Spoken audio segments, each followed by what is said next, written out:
Guys, welcome back to my channel blog with Piu. তো আবার অনেক দিন পর একটা ব্লগ স্টার্ট করলাম, কারণ থেকে মনে হয় কি হ্যাঁ ব্লগটা করা উচিত। আর এখন বাজে ঠিক 10:15 কি 10:12।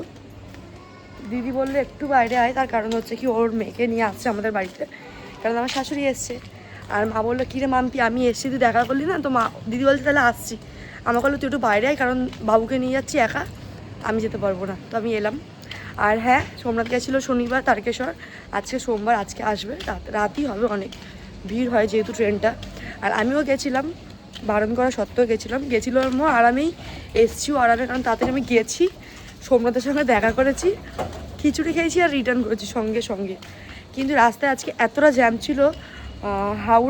হাওড়া থেকে আমার ঘরে আমি র্যাপিডো করেছিলাম, আমার মিনিমাম ম্যাক্সিমাম মানে 1.5 ঘন্টা 1 ঘন্টা তো লেগেইছে আসতে। যাই হোক, আর কালকে যাব হচ্ছে একজনের অ্যানিভার্সারিতে, তোমরা দেখতেই পাবে সেটা কালকে ব্লগে।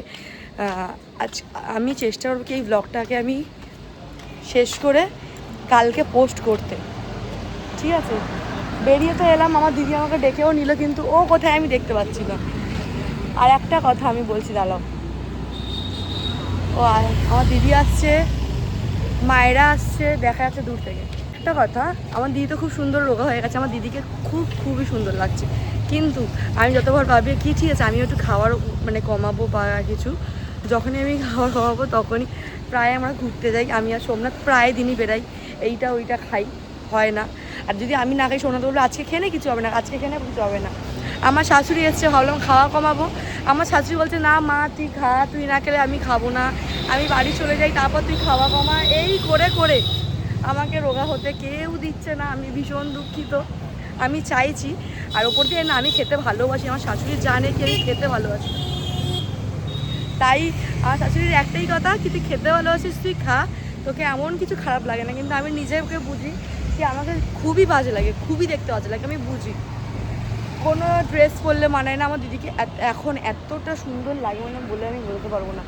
আমি চাই আমার দিদি আরেকটু রোগা হয়ে যাক, আর একটু রোগা হয়ে গিয়ে ওর বেলি ফ্যাটটাও মানে একদম কমে যাক, কিন্তু আবার আমি আগের মতন দেখতে চাই। আমি অনেকে বলে মোটেই ভালো লাগে, আবার অনেকে কমেন্টে এসে উল্টোপাল্টা কমেন্টস করে, তার জন্য তো আমি চাই আমার দিদি আরও তাড়াতাড়ি রোগা হয়ে যাক, তারপরে ভগবানের কাছে প্রে করবো। আমি তো না খেয়ে রোগা হতে পারবো না, আমার কাছে এমন অসুখ দাও যাতে আমি খেতেই না পারি।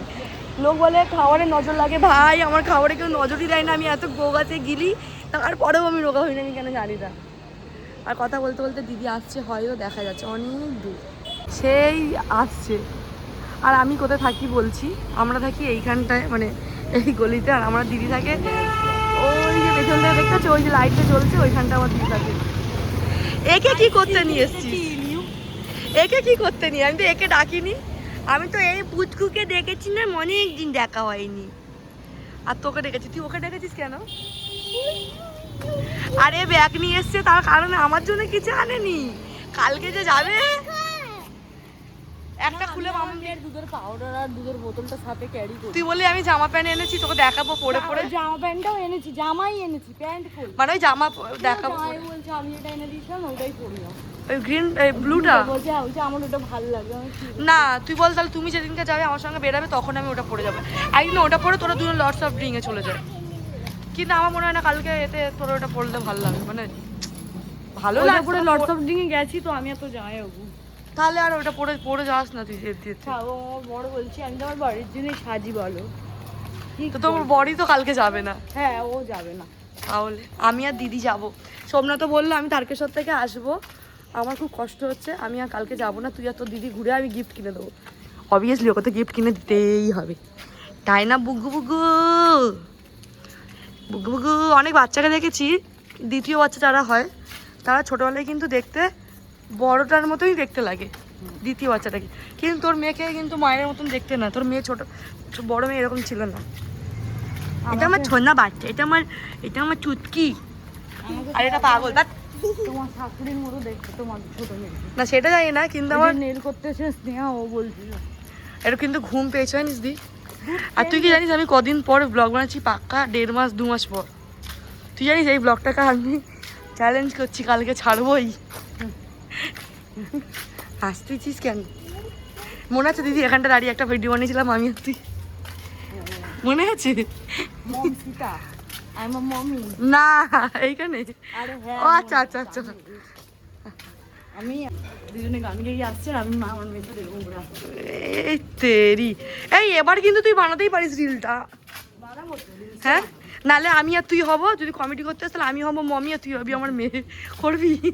আমি হলো আই এম মমি। ইস মামা, দিস ইজ গোল্ড। মায়েরা, হ্যাঁ মায়েরা, দিস ইজ প্রকৃতি গোল্ড। ইয়া, তো কালকে দিদি এসে চলেও গেল, আর সোমনাথ এসেছিল রাত্রিবেলা। আসার সময় ওই শরীরে মানে এতটা হেঁটেছে দুদিন ধরে, তারপরেও আসার সময় আমি ভাবছি দেরি কেন হচ্ছে, কারণ স্কুটিটা নিয়ে রেখেছিল আমাদের পাড়ায়। তারপর দেখি না আসার সময় অনেক রকমের বাজার করে নিয়ে এসেছে ওই পায়ের অবস্থাতে। আর আমার জন্য মামার জন্য একটা গিফট এনেছে। এখন তোরটা দেখা। হ্যাঁ তুই খোল, আমার পেছনে। আর বলছে আমি খুলি, আমি এ বাবা। আর মামামের এটা খুব পছন্দ হয়েছে, খুব। আমি মামামকে এটাই বলি সব কিছুতে খুশি রাখতে, আর না পছন্দ হয়েছে তো। ডিজাইনটা তো দেখিয়ে দাও তোমার। আর আমার জন্য এনেছি কি একটা হার, ওখানটায় পাওয়া যায় বলতে ওই আচার ফাচারই খুব একটা পাওয়া যায়। 1 মিনিট। তো আমার জন্য এনেছে এইটা, ঠিক আছে, আমারও ভীষণ পছন্দ হয়েছে। আমি যখন শাড়ি পরবো তখন এটা পরবো। তো আজকে সন্ধ্যাবেলা তো বললাম আমি একটা জায়গায় যাব, সেটা আমি আগের ব্লগ মানে পরের ব্লগে দেখাবো কি কোথায় যাচ্ছি। কিন্তু কিছু গিফট নিতে হবে, যেটা আমি আর দিদি আনতে যাব। কারণ সোমনাথ বলেছে তুই একা যা না রে, আছে তোর কষ্ট না হলেও বলে না, সব জায়গায় আমাকে নিয়ে যায়। দেখি আর সোমনাথ যাবে কিনা সেটাও একদম কনফার্ম না, নাহলে আমাকে একদম র্যাপিডো করতে হবে। আর আমার তাতান ব্যাকগ্রাউন্ড থেকে মিউজিকটাও দেবেই দেবে, তার কারণ মা বানিয়ে নিয়ে এসেছে র চা, আর ও চা দিয়ে বিস্কিট খাবে এখন। তো তাতান সোমনাথ এখন গেছে বাজারে, আবার সকালবেলা উঠে গেছে বাজারে। তো বাজার থেকে খুব স্পেশাল, ওরা জিভ থেকে জল চলে যাচ্ছে, মানে খুবই স্পেশাল একটা মাছ আনতে গেছে, মাছ আনছে যেটা রান্না করবো আমি। তো আগে আসুক, তারপর আমি দেখাবো বাজার থেকে কী কী করে নিয়ে এসছে। তো আজকে সোমনাথকে বলেছিলাম একটা মানে মাংস আনতে, কারণ সোমনাথ 3 দিন ধরে ভাত খাইনি। তো ও গিয়ে নিয়ে এসছে, মানে ওকে বলবো ধরে আনতে, ও বেঁধে ধরে নিয়ে আসবে। ইলিশ মাছ নিয়ে এসছে, আর ইলিশ মাছটা অনেক বড় সাইজের, 1.5 কিলো সাইজের ছিল, 1 কিলো 300 মতো। তো হাফ করেছি আর হাফ রেখে দিয়েছি, এটা পরে করবো। তো হাফ এখানটা করেছি। শোনো বলছে আমি ভিডিও করবো, তুই করে নিলি। আমাকে বলেনি কি আমি ভিডিও বানাবো, আর আমি এখানে যেহেতু যাবো ফটো তুলতে, আর আমার ইনস্টাগ্রামে কিছু সেটিংসে গড়বড় আছে, ওটা ঠিক করতে হবে। বেরাবো, গিফট কিনতে বেরোনোর আছে। আজকে মনে হয় না আমাদের কাজ হবে বলে, শুধু বাইরে বাইরে ঘুরবো। তো ওই জন্য রান্নাটা তাড়াতাড়ি বসিয়ে দিয়েছি। টেস্টটা কেমন হচ্ছে তুই দেখ। ও বলেছিল মাছটা ভেজে করতে, নেক্সট টাইম তোকে মাছটা ভেজে করে দেবো। ভিডিওটা কত সুন্দর বানায়, মাছ ছিলেন, কাঁচা মাছ ছিলেন। আচ্ছা আমি বলেছি নেক্সট টাইম ভেজে করে খাবো। আমি বুঝতে পারিনি তুই যে ভিডিও বানাবি বা ভাজা করে খাবি। মাসে খুন। তো আমরা এখন যাচ্ছি, সোমনাথ আসার পর এই মনে হয় ভিডিওতে দেখানো। ও না ঠিক মতন হাঁটতে পারছে না, ঠিক মতন কথা বলতে পারছে, এত গলা বসে গেছে। ও কথা বলতে কেউ বুঝতে পারে না কি পাশ দিয়ে ওই কথা বলেছে। কত করে কিলো, তখন তো আরও আওয়াজ বেরোচ্ছে না, ঠিক আছে। তো এবার পাশে একজন ছিল, তাই আমি বলছি মাসিমা আপনাকে জিজ্ঞেস করো না ইলিশ মাছ কত করে কিলো। মেন কথা ওর গলাটা ভীষণ, আর শুধু এর বসেছে বলে জানি না, তাই বলে আমার কানেরটা কোথায় গেল। আমার যে দেওয়ার ছিল ওরও ভালো বসেছে, সোমনাথের যে বন্ধু তারও ভালো বসেছে। কালকে ফোন করেছিলাম, ওখানটা গেছিলাম। আরে যতবার ফোন করেছে আমার সঙ্গে কথা বলছে ঝোলাতো, যতবার ফোন করেছে আমার সঙ্গে কথা বলেছে ততবার এত জোর জোর করে হাসছে, চিৎকার করে করে। তো ওলা বসবে না, আমরা খুব লাকি বলেছি বলে ওখানে খুব খুব যাই হোক এখন আমরা বেরাচ্ছি, একটু হাজার মোড়ে যাবো, কিছু কিনবো। কানে দুল পরিনি কি বিচ্ছিরি লাগছে। সন্ধ্যেবেলা একদম সেজে গুজে টপ টপ থাকবো, ওটা নেক্সট ব্লগে দেখতে পাবো। তাই জন্য ব্লগটাকে করছি এখানটা এন্ড। তা হচ্ছে নেক্সট ব্লগে আমরা একটা খুব ভালো জায়গায় যাবো আমি আর দিদি মিলে, আর গিফট কিনবো, সেগুলো তোমাদের সঙ্গে শেয়ার করবো।